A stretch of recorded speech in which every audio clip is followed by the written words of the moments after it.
Hey guys, this is officially my first YouTube channel video. I'm doing a question and answers kind of thing, so I've had a lot of questions from friends, um, my family and everything. Actually, not really my family, I didn't really ask them much, but people I consider basically family have asked me a lot of questions, so we're gonna go through them. There's most likely gonna do a part two, so if your questions weren't in here, I'm sorry. It's just, if you do know me, I do like to ramble, so time situations may struggle. But that's fine. We'll hopefully get with it. The first question, I'm gonna start with like the kind of basics. I am 18 years old, so I was asked how old I am. I'm 18. I'm very freshly 18. But yeah, I am 18. I'm born in 2008. I graduated high school last year, so on and so on. My favorite color. It's a little bit complicated because it's like, I tell most people it's blue because I love the color blue. Like, I love it so much. And that's, I think it's because I love the ocean. I love swimming. I love just the ocean, and that's obviously blue. But if I were to go into deeper ways of my favorite color, I'd probably lean towards like a pastel yellow and a pastel pink together, like in like a clothes combo or something. You know what I mean? So, but like basically my favorite color is like light pink, light yellow, blue. So, yeah, that is the go with that. Also, some of these questions can get a little bit personal. So if I do answer a personal question, it is a little bit harder for me to explain. I'm sorry. It's just sometimes it's harder to talk about certain things. But how was my high school life? Oh, that's an interesting question because it was different every year. Year 7 and 8 was just a little bit like, I was at St. Margaret Mary's, and it was just the worst experience I've ever been through in high school.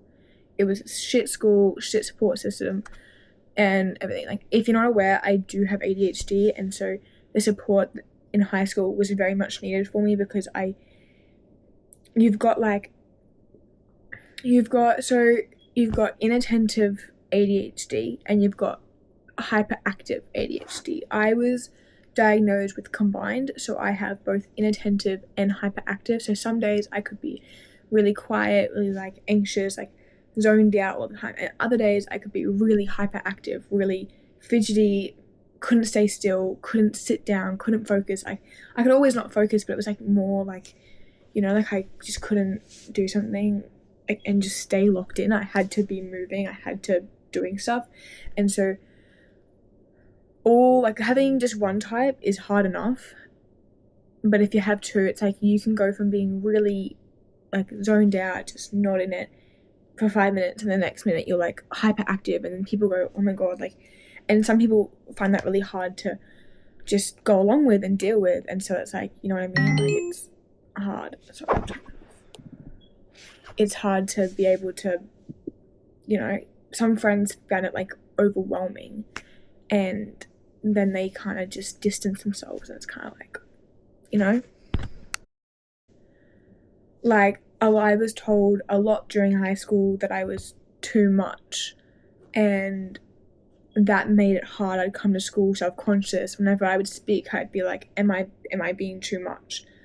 And that was probably one of the hardest parts of high school, was having ADHD.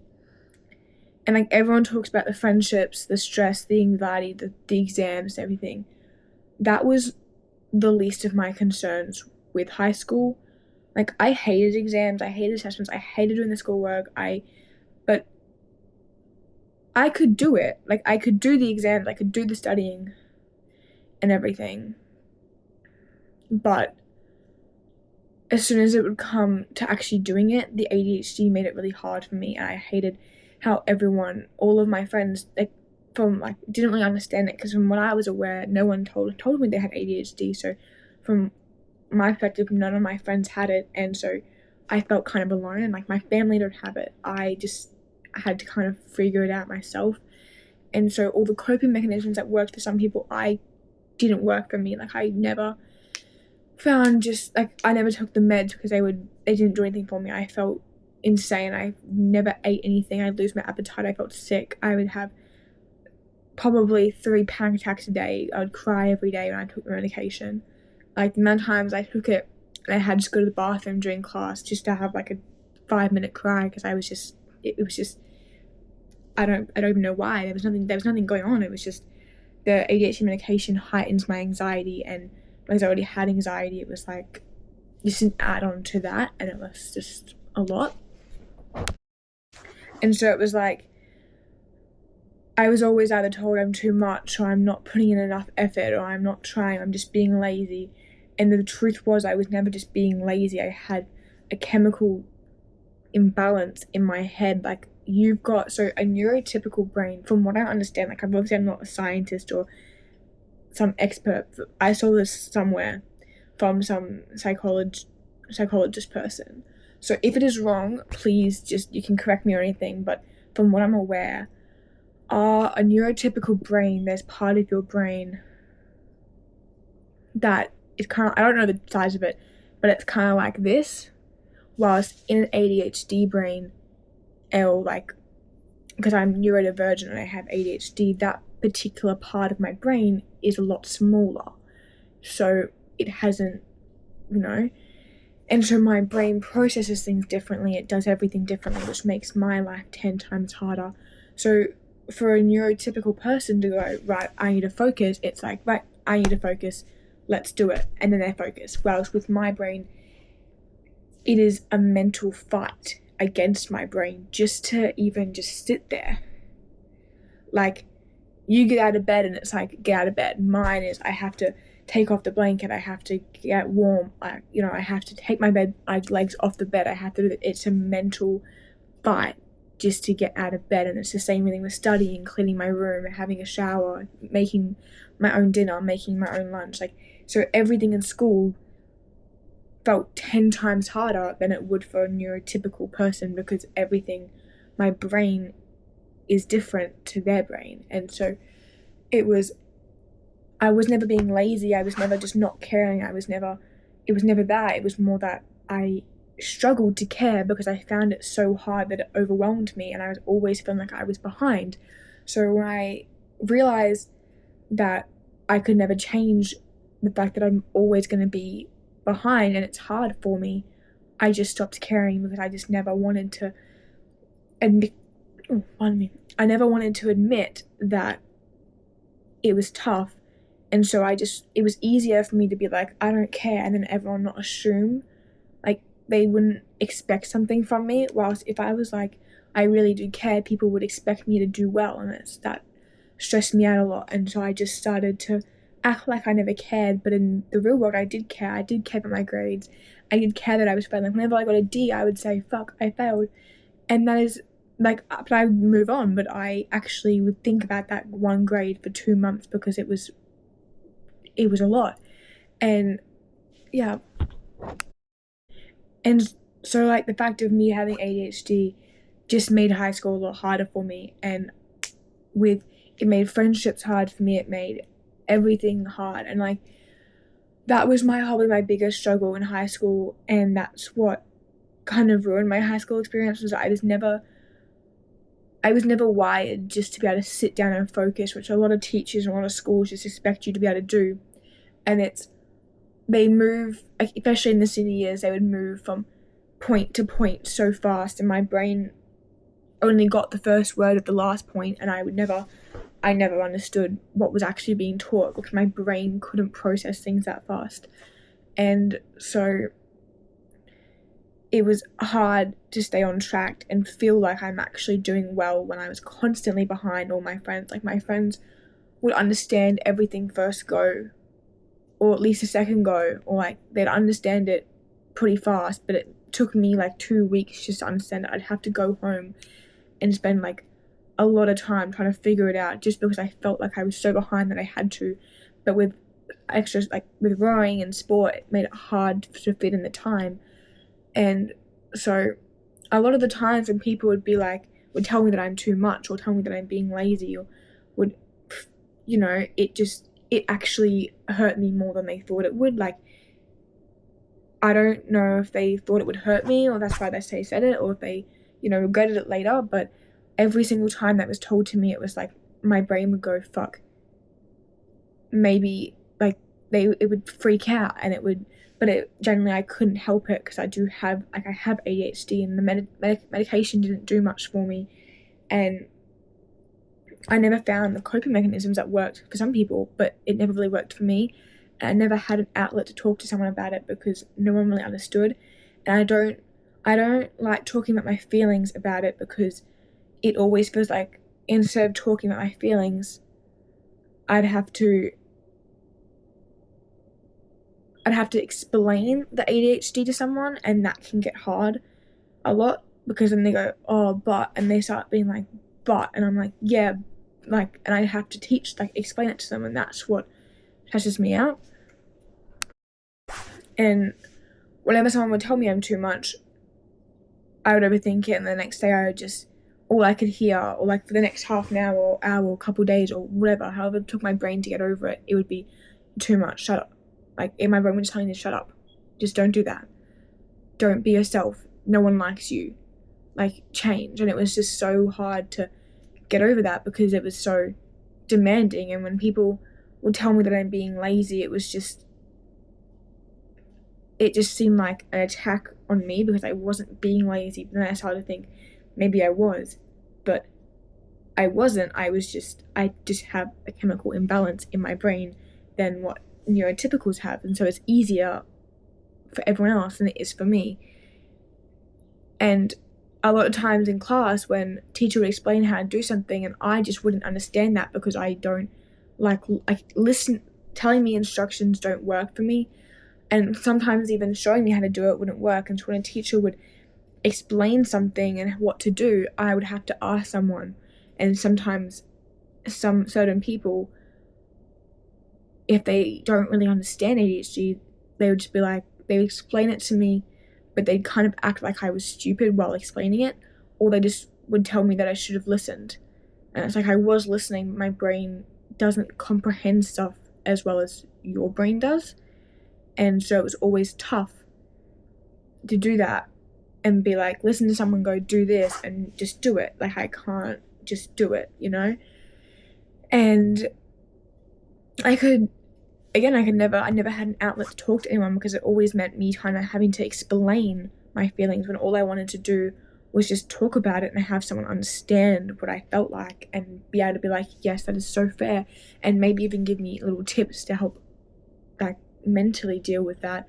Whereas I could never do that because if I was to talk to one of my friends about it, they wouldn't understand, and I'd have to explain how I feel and explain why it is the way it is, instead of just being able to be like, I feel really stressed, my brain's overstimulated, I can't deal with this. And a lot of time in high school, like in class, I get really overstimulated from like sensory things or like sounds, and so, or at lunch, like eating, the sound of eating pisses me off, and so sometimes if someone was eating loudly, I wouldn't mention it, but I'd sit there and I'm having like a little anxiety attack inside because I can't deal with the eating. It triggers my brain, overstimulates me, which is why I found school hard. Like, it was the only reason I found school hard was because of the ADHD, and with friendships, it was always hard to keep them, in my opinion, because my brain doesn't get over things as easily. So if you do one thing or say one thing, my brain will forever look at you and go, you said this to me, and I will never get over it. Like, I'll forgive you, but I'll never be able to forget it. Like, even the tiniest thing you did, I still remember it up to this day, and I might not be mad at you for it, but I still remember it, and that's it. It can get to me a little bit sometimes, and like, it always, like, my brain, if my brain doesn't get a dopamine hit from you, I find it hard to have a conversation with you if I don't get that dopamine hit. I don't know if you guys know what dopamine hit. I can't explain it because I don't really understand that part of ADHD. Like, I don't understand that. So if you want to know what dopamine stuff is with ADHD, you're going to have to Google it. Or I can Google it and explain it in another video. But yeah, that was my high school experience. I'm not going to go too further into it because it's probably already been like half an hour. So on like two basic questions and one big question. So yeah. It's high school's a little bit tough. So I have my questions on my iPad and I'm just scrolling through them. But this one's about like sport and working out. What's motivating me to work out? What's motivating me? I never really had a motivator. I kind of just had, I want to get better. I want to do this for me. I woke up one day and I started to go, I don't want to lose anymore. I want to get better. And then I started to gym. But now, at this very current moment, my motivation is the fact that I've gone through hell and back, and I'm still quite young. And I do not want to take my life for granted because it takes everything away from you. It's just not doing anything. My brain works when it's moving a lot more. I cannot sit still. Like, if you were to tell me lie in bed all day, I physically cannot do it. I will get up. Like, I will be doing something. If it's not getting up, I will be doing something in my bed. Like, aka I might sit here and do sit-ups in my bed because I can't not do something. Like, if someone would tell me, lie down in bed, don't move, that's all you can do, just watch Netflix, I would not be doing that. And so my motivation is just to keep my mind moving, my body moving, because that's when I feel the most safest and comfortable. Like, whenever I'm having a tough day, I go for a run, I go for a walk. Oh, I don't really walk. I'm trying to now because I'm not allowed to run because I've got an injury at the moment. But go to gym, go for a run, do something. And that was always the big thing with me, was that my big motivation is that I've been through a lot, and so why just lie around when I could make the most out of my life and get healthy and keep gymming. Like, all of the times where I've PB'd on a squat or a deadlift or a bench, like the other day, like literally on last Friday, I went to PB on my bench and I failed, and I hate failing. Like, if you don't know me that well, I have a big fear of it. Like, I do not like failing. I don't really tell many people that, so you might not know that, or I might not express my feelings when I do fail, but I hate it. Like, and by this I mean more in sport. Like, with school, like, failing, I hated it, but it wasn't as bad as in sport, like in gym. Like, I don't like failing at all. And I failed, and it really hit me. But then I tried again, and I failed again. And I think I sat outside the gym for like half an hour. I cried. I had a bit of a cry. And that's okay. Like, you're allowed to feel emotions. You're allowed to cry over a fail. Like, that's fine. But it's what you do after that that matters. Everyone at the gym knows I hate failing. And so it was really tough for me that day. And I had banned myself from bench. I was like, no more. I'm not doing it ever again. And then I came back the next week, and I did on Friday, this Friday actually, I went back to gym and I did bench again. 40 was feeling really good, and I was like, oh, sweet. Like, you know, but I was too tired and I didn't go over 40, and I was like, no, I don't want to fail again. I don't want to do it. And then I came back yesterday specifically to do bench in hope that I would feel better. And I did 40, that was feeling good. I did 45, it was feeling good. And then I did 50 easily. So the bench that I had failed only a week ago, I had just done as easily as I possibly could. In the video, I'll put the video up here, and you can see you can see that I did it so easily. And then I went up to 55. And this is where it got a little bit rocky. I failed 55, and I'll put the video up here so you can see I was actually quite close. I probably, now that I think about it, probably could have done it, but I didn't get it. As soon as I went back down, that was it for me. Like, there was no going back. And plus, if I went back down, I don't think I'd count it as a rep, because in powerlifting comps, you can't go down. It has to be one straight movement. Apparently. It's stupid, but apparently. But yeah, no, I failed that, and surprisingly, I wasn't upset about it, because I did come I came here specifically for the 50 and I got the 50, and then I was like happy. So I was like, I knew if I failed this, it was fine. Like I wouldn't, because I got the 50, that's all I wanted. I wasn't even gonna go over 50, but I did. And then I tried 52.5 and I got that. And then I chose specifically, I was like, I want to try 55 again. And so I tried 55 and I got it.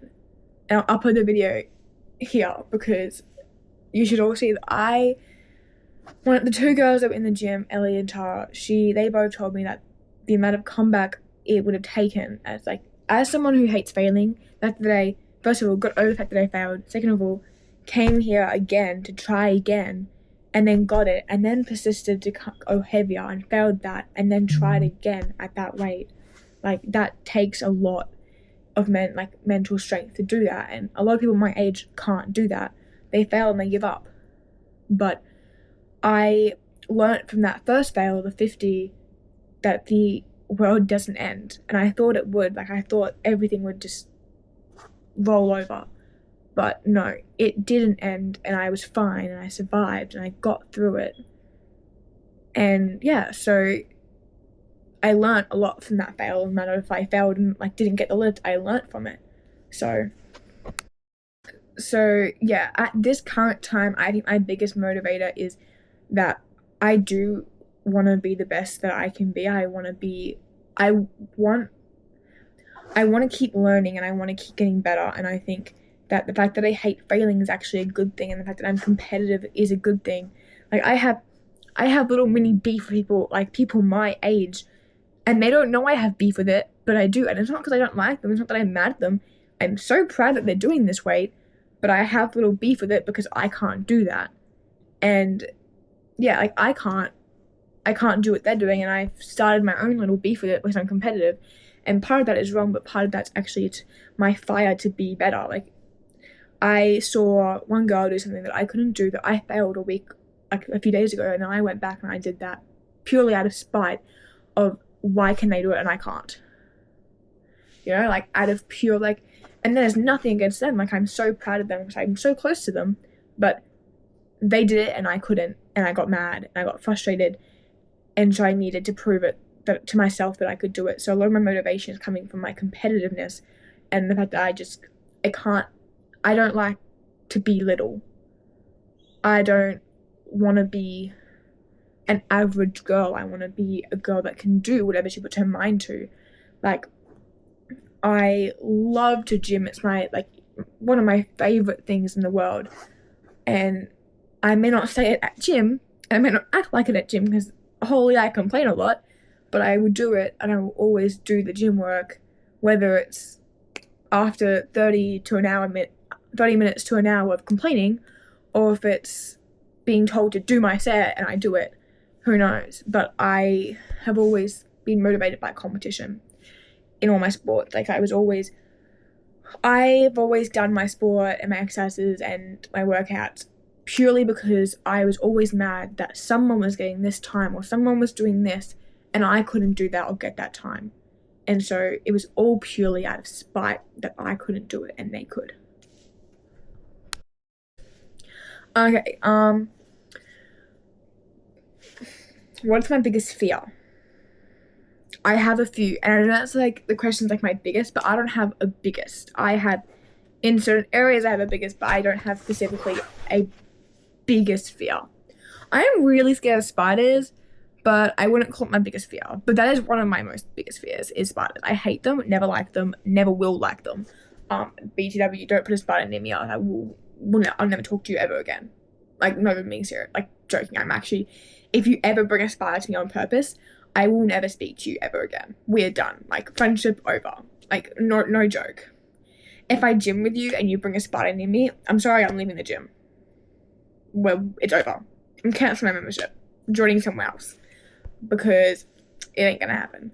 But no, I think my biggest fear is probably failing. But that's more to do with sport and gym. But if it wasn't sport and gym, it'd be letting people down. I am terrified of letting people down. It's my biggest fear. I don't like it. If I let you down, I will actually do anything I possibly can to make it up. Like, but yeah, letting people down is probably one of my biggest fear out of that category, and also failing. I don't like letting people down, and so when I go to do something and I fail it, it's like I'm letting someone down, which is they kind of go together, I reckon. But I always feel like, especially in the gym, I feel like everyone's got expectations for me to do stuff, and I think that comes from people telling me I can do it, and then once someone tells me I can do it, it's like, oh fuck, they're expecting me to do it, and then I get really anxious, and then I feel like if I fail, they'll be let down, or they'll be disappointed, which is why I think I work mostly when I'm told I can't do something. Like, if you tell me you can't lift this weight, you can't do this, I don't think you got this, I'm gonna go do it. Like, despite whether or not I'm friends with you or not, I will go prove you wrong. And I think that's my biggest power, is that if you tell me I can't do it, all of a sudden I will be able to do it, no matter if I think I can do it or not. Like, if you tell me I can't do something and I go, Mamano, I don't think I can do it either, I will still give it a shot. I will probably still do it because of pure wanting to fucking prove you wrong. And yeah, I think my biggest fears can also be my biggest strengths, because it does give me something, and like, obviously I don't like failing, but I hate it a little bit less now that I have failed that bench a week ago, because I think I learned a little bit. I'm not gonna die. I'm not, it's not the end of the world if I fail. Like, if you do fail, it's not the end of the world. Like, you're still gonna live. It's not gonna kill you unless you fail at something that's like life-threatening, like, but I'm doubting you would do something life-threatening without having someone there watching you. So yeah, but no, I think my biggest fear is definitely that. But yeah. Hello, I had to change outfits and I'm about to go for a walk with people, so I'm getting the questions back up. I was gonna leave and then do this in the car, but my dad took the car, so. What does success mean to me now? Okay, if you had asked me this a while ago, I would have just said winning. Actually, if you asked me this a couple of days ago, I would have also said winning. But in the last few weeks, so if you don't know this yet, I've injured my back. I injured it late last year, but then I got better, and then I injured it at a regatta in January, and I couldn't walk on it. I was pulled out of racing, and then it got better again, and it's gotten dramatically worse. I had to have an MRI scan last week, and I get results back on Friday. So yeah, okay, but throughout the weeks, it's been one of the most painful, most frustrating injuries ever. And by that means I literally have been stopped from doing a lot of things. I couldn't bend down, I can't sit down, sitting hurts it, walking hurts it. Literally a lot of things hurt my back, and it's been getting progressively worse, to a point where I got an MRI scan. So throughout the weeks, I've just been doing a lot of upper body, and I think success, it isn't based on winning, really. I don't follow the stuff that I say sometimes. Sometimes I overthink things, but success isn't winning. Success is the fact that you've shown up, you've given it a go, you didn't give up, you didn't just go, no, I'm not going to try that. You got out of your comfort zone. You did something and you got better by it, or you learnt by that. Like, rather or not, if you fail, it's still a success because you've learnt from that. Like, when I failed my 50 bench that one time, like, that's the first time I failed a PB. Like, I've always gotten my PBs, but I think that's because I never went out of my comfort zone like I was forced to. But I think even then I learnt something. It was still success. Success is the little thing. It's not just the big things. A lot of people act like success is winning a race or becoming, like, it's the big things. It's not. Like, it's the little things. Maybe if you do a little machine in the gym and you just up the weight a little bit, like, that's success. Like, you know what I mean? Yeah, so, like, success isn't all about what you can see and what other people see. It's more about what you see. If you do something and it's not so much of an improvement, but you've learnt from it, or you've, like, that's a success. Like, I've learnt so much these last couple of weeks with my bench. Like, before I just benched, like, it was just like, oh well, but now I've learnt this archy thing and it really is uncomfortable, and I've learnt that my hands need to be wider out, and putting all that together, now I'm PB'd on bench and I'm getting better. But the small things are the biggest success. Like, in my opinion, the biggest success you can do is learn, or just put in effort. Like, if you're showing up, you're doing this, you're not giving up, you're not just being like, this is too hard, I can't do it, and not do it. And I say that as if I don't have my moments where I go, I can't do this weight, it's too heavy, or I can't do this, it's too hard. Like, I have my moments with that too. But you're not gonna success isn't gonna happen 24/7. Success is gonna happen bit by bit. It's the small things. It's not just the big I win moments. It's the I learnt this, I didn't give up, I showed up today even though I was sad, or I was tired, or I just didn't have the mentality for it. Like, you showed up anyways, and that is a success. You're pushing past your mental limit, and that's a good thing. Like, you're doing something for yourself. And so lately I realized that is more of a success than just seeing the results. Like, yes, that's a success. You're doing, like, you're PBing, you're seeing results, but every little thing is also a success. And I think they're the bigger ones, because not everyone sees them as success. I see them as, oh yeah, okay, you've learnt that, or you've done that, you've showed up, like, oh well. But for some people, showing up isn't easy, and so the fact that it's a good thing. Or like giving up, like, if you give up, you're not really helping yourself. But if you don't give up, that's great. And so I think success can be big things, and it can also be little things, like, I just showed up even though I didn't want to. I really didn't want to gym today, I really didn't want to do this run today, I didn't want to go to practice today, but I showed up anyways. I failed this exercise I was meant to do, I failed this drill I was meant to do, I failed this squat, this deadlift. But did you learn from that? Like, was there any point where you went, I could do this better? Because majority of the time, there is always something you could do better when you do fail things. Like, you know what I mean? Like, you've always learnt something, which meaning you've got success in that, because you learnt something from your mistake, from your fail. But yeah, it's a complicated thing that not a lot of people understand. So, yeah.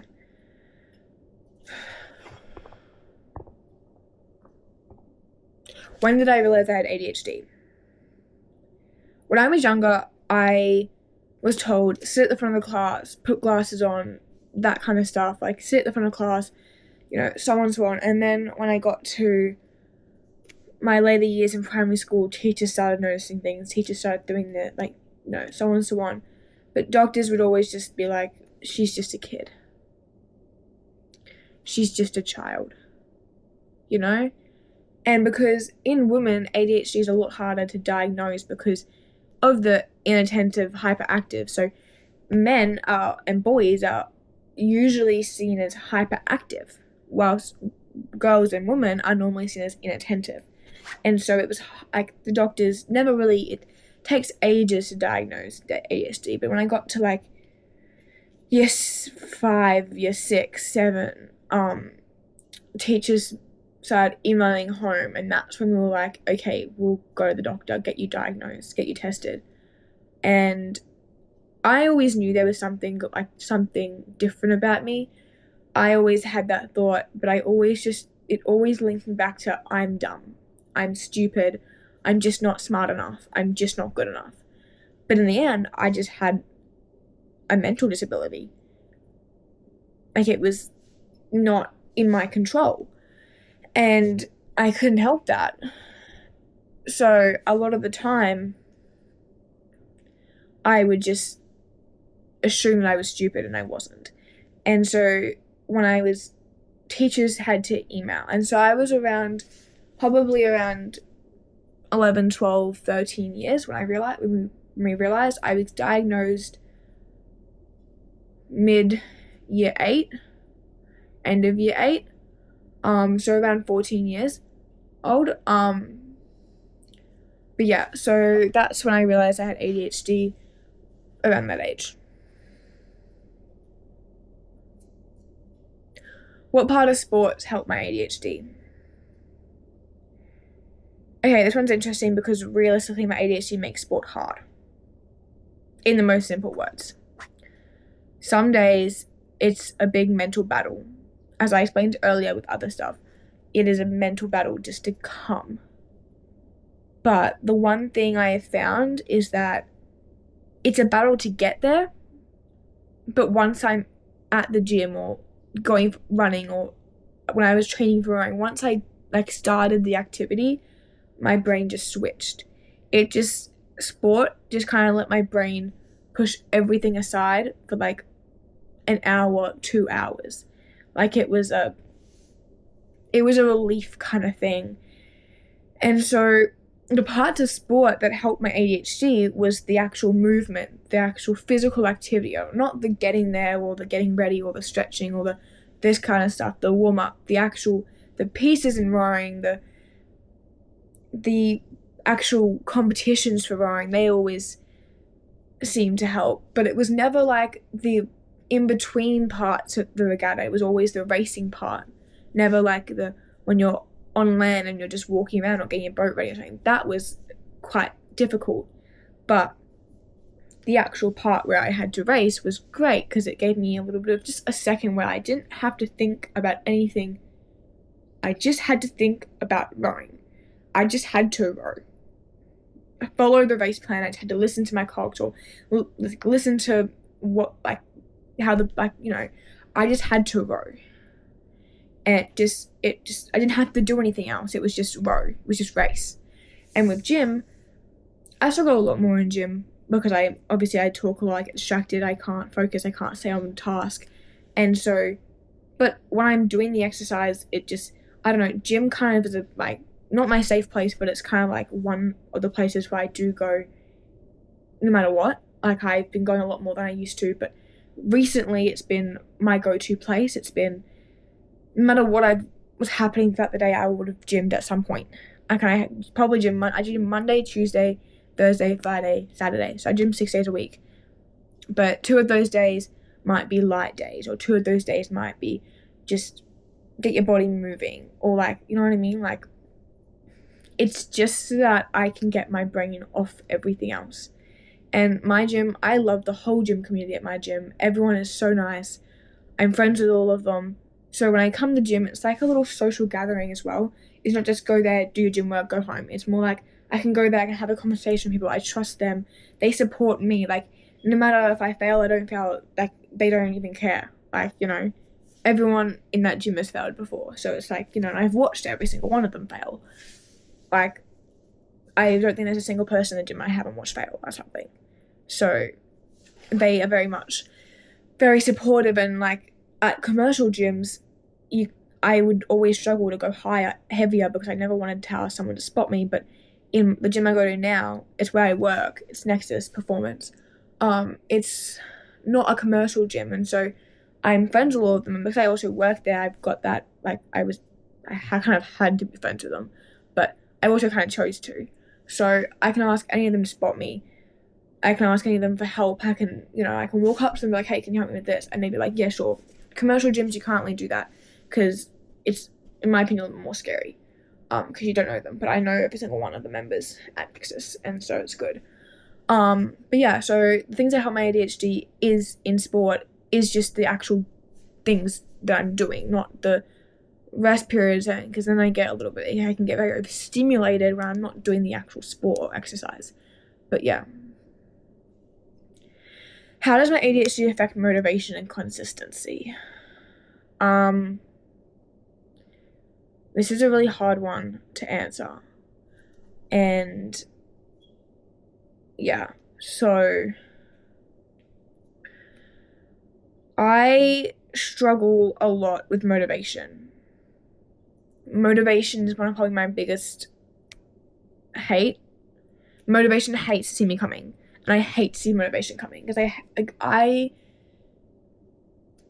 I find it really hard to get motivation and get motivated to do things. And like recently, I've been more motivated to do things because I've got such a good gym community. I've got such a good community that do they do the motivating for me. So I don't have to I don't really focus on being motivated because all I have to focus on is being disciplined. And so as long as I get there, the gym members, whether they mean to or not mean to, or they know it or don't know it, they are quite literally my little motivators. So like they just tell me to do my set, or they're like, they just motivate me to do my set and do my exercises. So as long as I can get to the gym, I'm good. But consistency was always a big thing because some days I'd wake up and my ADHD is just really bad, or I'm really overstimulated, or I'm not in it. But it's really hard to explain. I'm sorry, this is a really tough question. But I've worked out that as long as I stay disciplined and I just show up anyways, no matter how I'm feeling, or if I woke up having a really bad day, or if I've just been really overstimulated or overwhelmed or stressed or anxious, or if everything just seems to be like in my face a lot, or if I'm just hitting that mental wall, as long as I can get to the gym, I'll be fine. Or as long as I can get to my run, I will be fine. But running is harder because I have to actually continue running, and it's not, no one's pushing me to do it, it's on me, which is why I don't really run much anymore, because I've been struggling to stay consistent and stay motivated to do the run. But I have to start soon because I'm doing a half marathon in August. So yeah, I'm not going to go too much into that question though. So yeah.